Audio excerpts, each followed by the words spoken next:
back everybody. Wasn't planning on doing a video this week if I'm honest, with Doncaster coming up. Life's still crazy. The light at the end of the tunnel has been diminished and, you know, not going well, but nevertheless,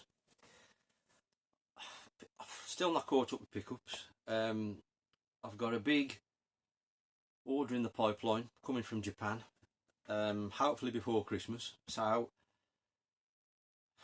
I thought I need to do another pickups video, else, you know, it's going to get even crazier. I know I only did one last week, so nobody will probably watch this, but it is what it is. I need to get through. I'm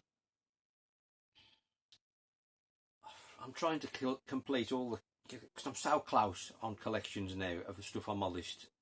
I'm almost there on everything, and I'm just trying to get the last few, and I think once this order comes in from Japan I'll be there, and then it'll just be sort of buying things that I fancy going forwards, you know, without worrying about what's on my list, and you know, I'm looking forward to it. So anyway, we've got a fairly mixed bag here. There's bits of everything rather than it being all one system, and it's spanning right from, like, you know, vintage stuff right up to modern, can you believe, on this channel, modern.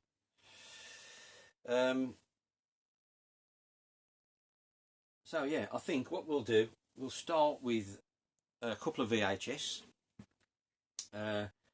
First up, coming to America. I've not seen this since whenever it came out, 1988. Used to think it was fantastic. I'm guessing it's not aged well, if I'm honest. I'm expecting it to be not very good. I think they did do an updated one of these, didn't they, on one of the streaming platforms. I've not watched it. I read it was terrible. But I do like these CIC boxes. They're by far my favourite, you know, sort of packaging for the 80s VHS. Even better the stripy ones, like the earlier stuff. Really nice. Anyway, that's coming to America. And then, second one I got, felt like I needed this on the shelf. Even though it's a film I never watched back in the day, and that's Tron.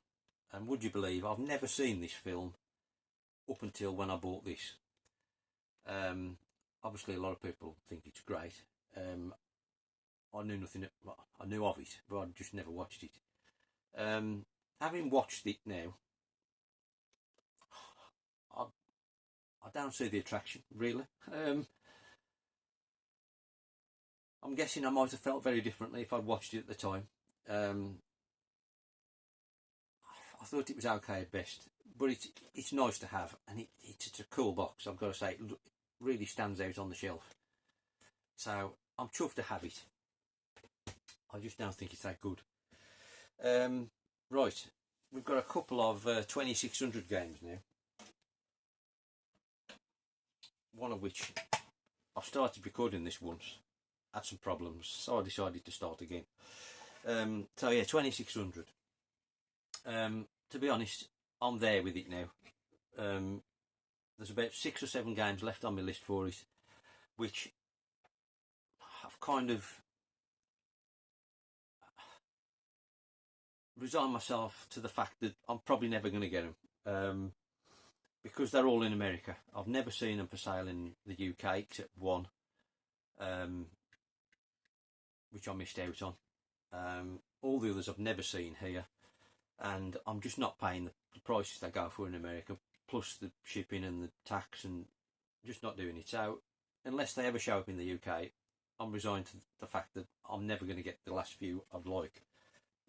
However, I've bought another couple here, and first one being Oink, which is an Activision game. It's kind of a seal of quality on the 2600 from the Activision. I don't think there's a bad game. So I tend to buy, when I see these, any ones that I haven't got, when it's Activision, I tend to buy them. And that's kind of how I came by this. I knew of it, but it wasn't on my list to get. But then I saw it and bought it. It's quite a good game actually. Single screen arcadey type game where you've got the pig breaking holes in the wall and you're trying to repair it. Really quite good. I was going to put this on, unfortunately it won't load on this, because this is the 2600 plus I'm using here. I normally just use the regular 2600, but for the life of me I can't get it to work on that. Switch that off.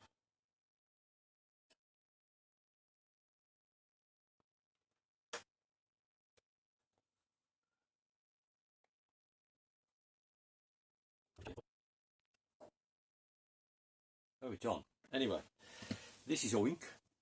I really love on the Activision games. There you get the Activision logo on the bottom of the screen. I know it serves no purpose, but it looks cool. Right, then the second 2600 game I got. This is one of these that's only in America, generally speaking, and I've never seen one in the UK until this one popped up, and it was on a bike now, so I just bought it straight away. Not that cheap, unfortunately, but however, Gyrus, Parker Brothers game, obviously amazing arcade game. It's obviously toned down a bit for the 2600, but this is really, really good, I've got to say. You can see what's going on here now.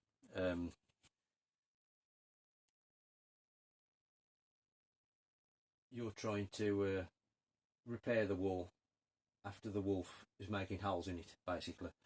But yeah, this is really, really good.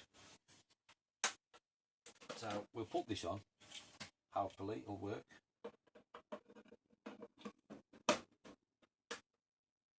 It's obviously pared down from the arcade. You know, it's the 2600 at the end of the day. But it's honestly, it's a cracking game. I'd say it's a bit easier. You know, it's far easier than the arcade. But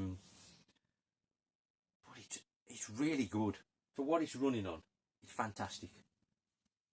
Right, we'll just have a quick blast.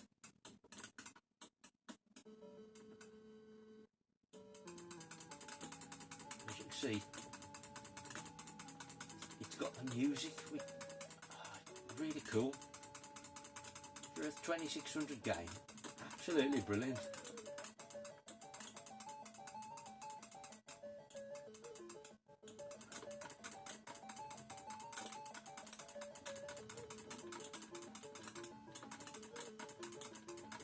Like I say, my one criticism, it's just a bit easy.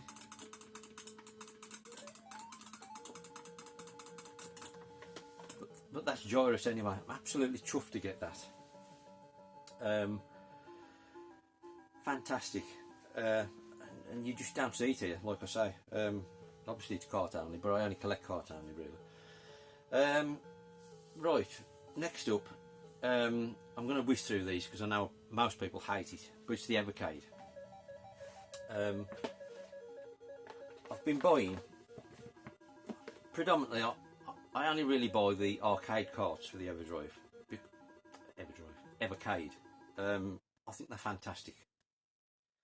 I know people say, you know, you can emulate them for nothing, but honestly, they're really good. Anyway, beside the point.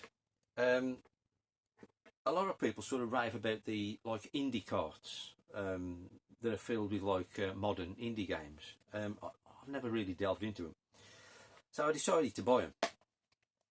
So I got Mega Cat 1 and 2, and there's like 7-10 games on each one, and they're all predominantly like brand new made games that generally tend to be like an 8-bit or like a Game Boy style in general. But there's some cracking games on these, I've got to say. I've not played them all yet, but I did a video on one of these way back when I first got it. Gluff, fantastic single screen arcade game. And the Coffee Crisis on here, that's quite well known, isn't it? But there's some real, obviously, you know, you can't play these, you know, they're modern games, so they're not available for old systems. So these are kind of new games, in, you know, so they do make a lot of sense, really. So anyway, I got them, And then I decided to get Indie Heroes 1, 2 and 3. And there's some fantastic games on these, I've got to say. I've not tried number 3 yet.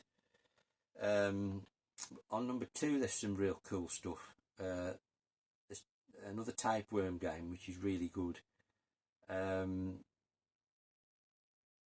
can't remember what else I played on there, but I mean there's none of them you call rubbish. But by far my favourite is Indie 1, which I bought for Flea predominantly, because I never got round to buying it on the Dreamcast. And obviously it's on here for much cheaper, and you get like whatever 10, 12 games on here. Is it the one with tapeworm on as well? No, I think tapeworm's on one of them others, which is really good. And Flea is fantastic, I've got to say. But there's another one on here I've recently started playing called Alien Cat, and it's so good, honestly, so good. I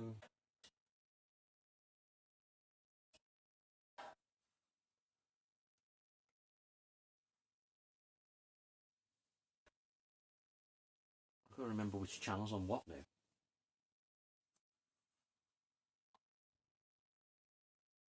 I don't think that's the right one.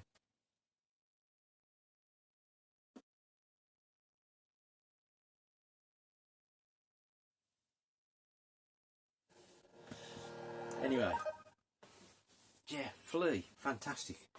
And then the other one I got, again, now this is like a new game for the Mega Drive. I think that's where it first came out, and it's the Demons of Asterberg cart, and this has also got Aster Browse on it, which I think, I forget which one was first, but they're kind of the same, in the same universe.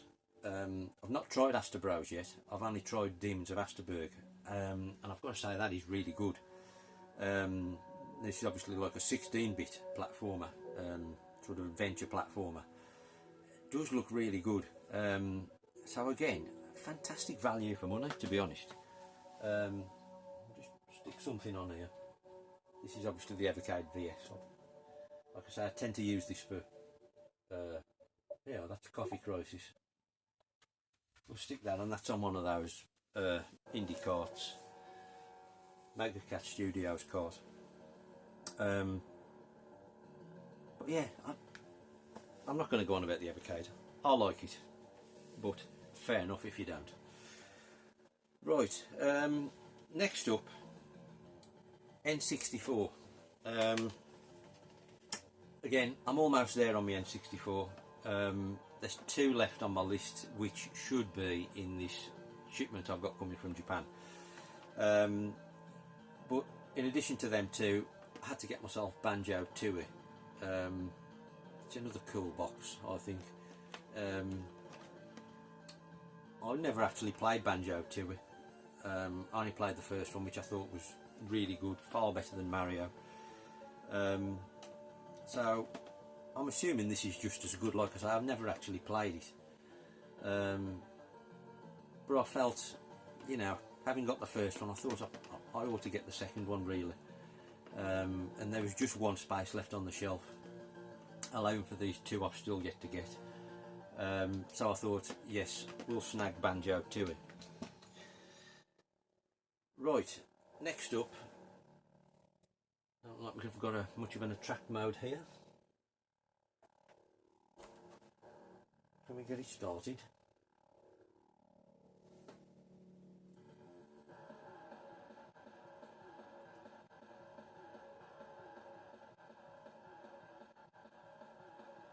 Oh, there we go.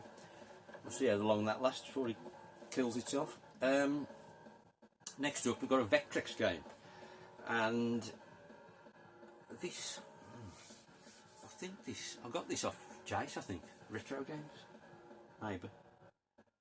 Or was he talking about it and that made me buy it? I can't remember. Anyway, Bedlam. To be honest, I thought I'd got this. Well, I think it was Jace who mentioned it, and I thought, well, yeah, I've got that. And then I looked and I hadn't, so don't know where it went, but I'm sure I had it. But anyway, I bought it again, and it's a cool game. It's kind of like Tempest, really, and I love Tempest in the fact that you're this sort of central ship, and the enemies are coming from the point of the star, and you've basically got to keep rotating and killing the enemies. It's really, really good. I mean, I don't think there's a bad Vectrex game, unless you talk about the heads-up soccer, maybe. But chuffed to have that. That's Bedlam. Then I think we'll do the modern now, and I'm talking like brand new. I know, brand new games on this channel. Switch, we're talking, because I'm going to buy some Switch stuff going forwards, but it's just the retro stuff predominantly. Anyway, I came across this one, Atari Mania, and I'm now mad keen on Atari, so I thought it was worth the risk. It was only like 15 quid or something, 10 quid. That's not doing a lot.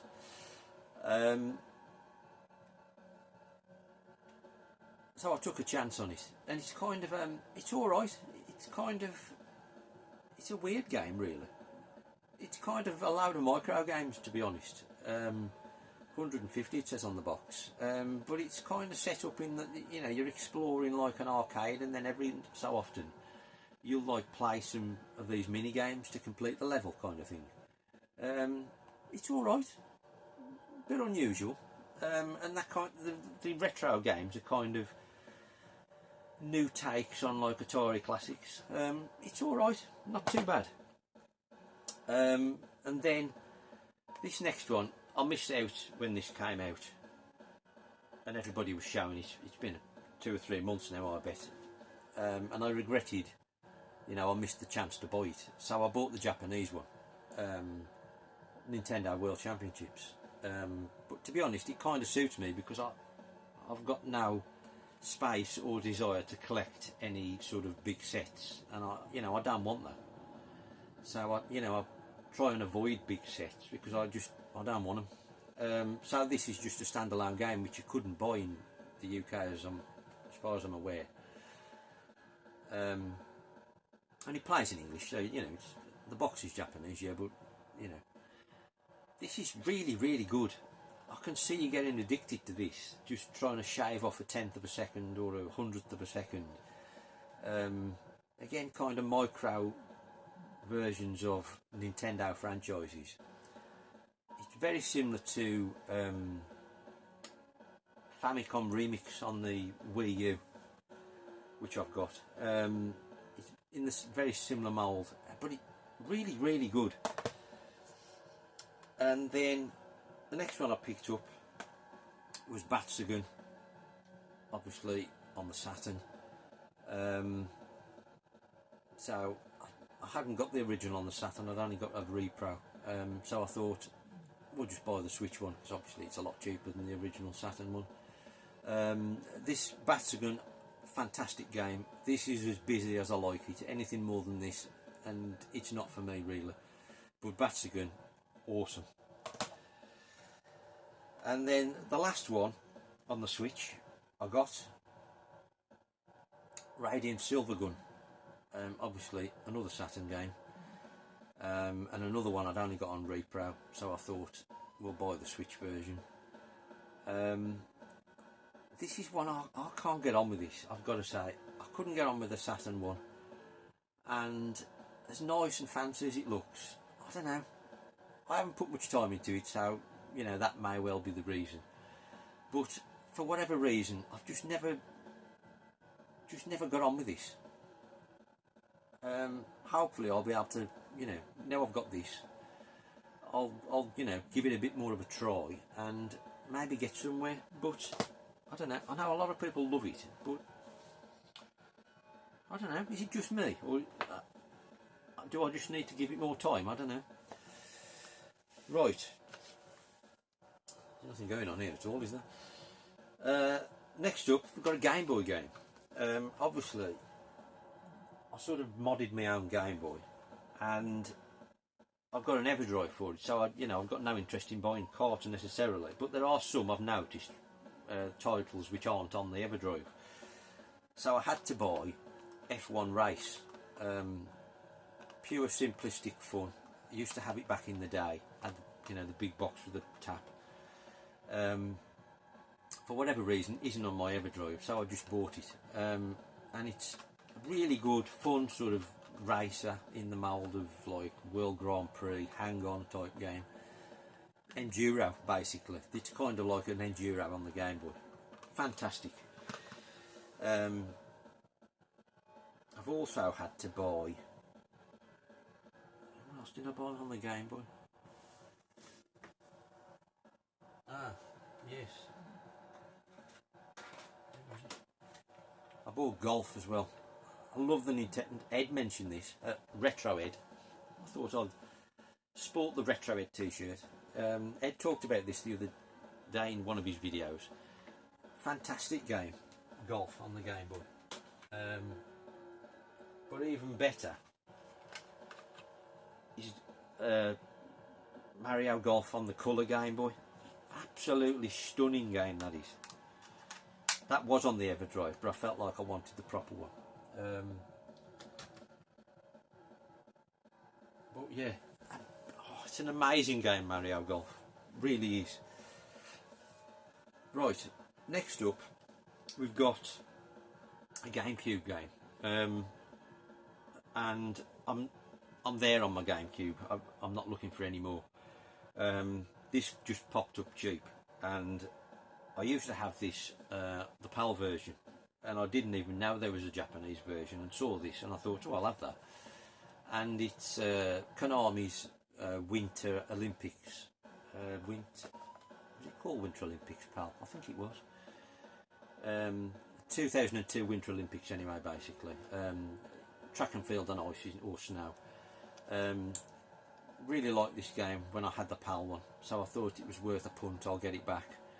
And not tried it yet, but you've got downhill skiing, slalom, ski jump, moguls, half pipe, speed skating, bobsleigh, curling and figure skating. Like I say, it was really great when I first played this, because you know, I love the track and field on the PS1, and it's kind of in that vein. Yeah, really good, so pleased to have that. Then next up, we'll switch that off. It's doing me heading.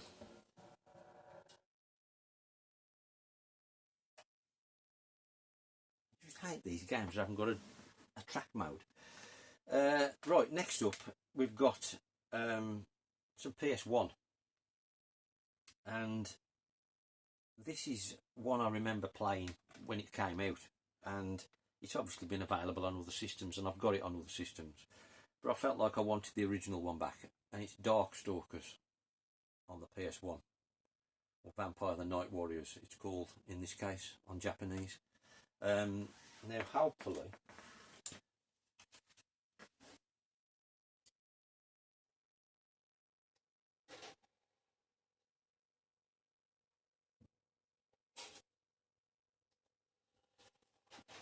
this should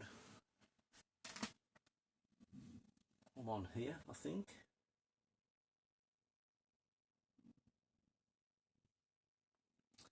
But yeah, fantastic series. I've got it on the... I've got it on PS2 and Dreamcast, I think. But my nostalgia is for playing this one, to be honest. I used to play this in the shop. My mate used to come round in his dinner hour, and we used to have a good blast on this. Really great game. I mean, the sort of artistic style of these sort of Capcom's interpretation of the Universal monster characters. Really, really good. About time they made another one of these, I'd have thought. Really, because you know, it just looks cool, doesn't it? You can imagine what they could do with the graphics nowadays. Could potentially be amazing. So I'm chuffed to get that back. That's terrible. That ain't even game footage. It looks dreadful.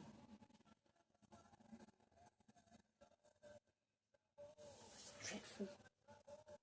Just, I mean, why would would you make that? You're a track mode, it's not going to pull the punters in, is it?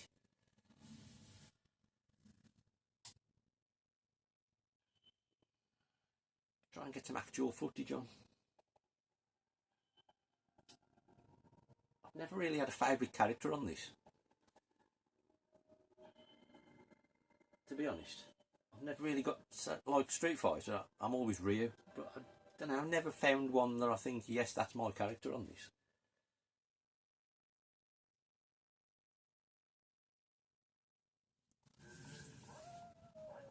I mean, how cool does that look? It's just, I just love the artistic style. It looks amazing. Obviously got Dracula and kind of werewolf. Anyway, we've got one more PS1 game, and this is a result of Nick Red 7. He showed this on one of his arcade videos, on one of his, when he was going through his Capcom boards, I think. It must have been Capcom, because it's a Capcom game. Anyway, we've got Puzzle Loop. Now, I didn't know this was on the PS1 until Nick mentioned it. I don't know what this dude did. I mean, look at that dude there.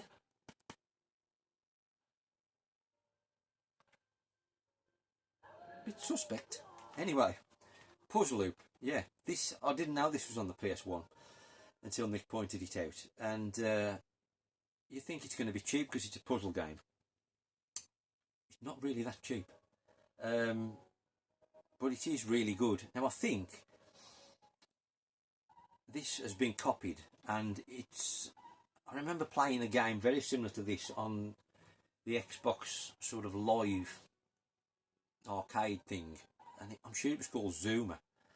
But like I say, it's a puzzle game. We'll bang it on.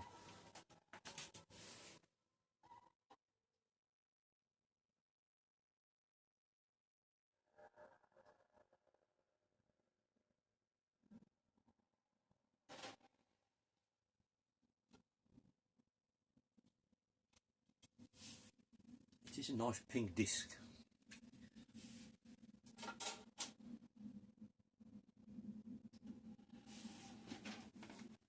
Yeah, this dude's on the inside cover as well, look.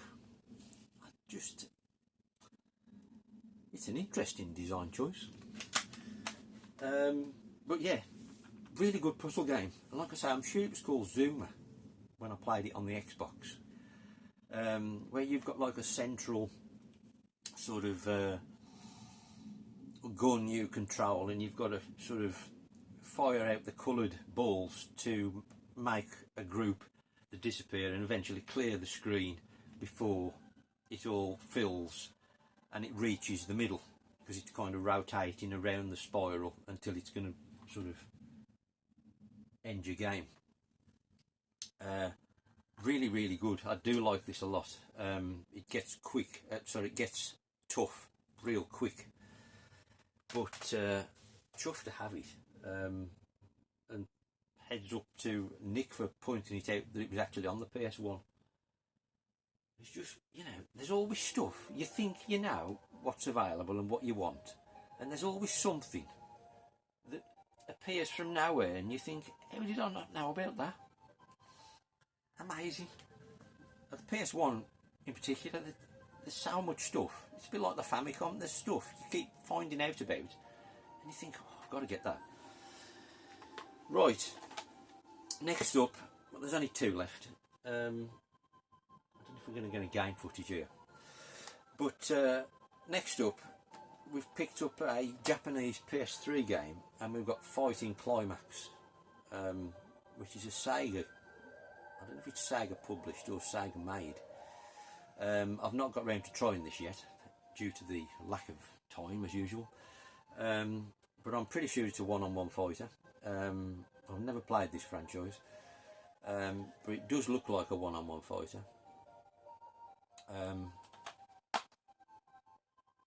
It is complete. But is it good? It was only cheap, so I'm assuming it's not brilliant. But has anybody played Fighting Climax? Is it worth putting in the PS3, or should I just keep it as a coaster? But I thought it was worth a go. You know, it's Sega after all. Got to be worth a go, hasn't it? Come on, let's have a demo, please.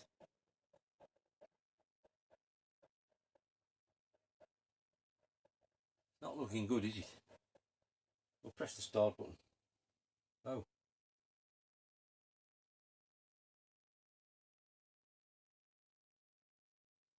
Just press the start button, it's easier.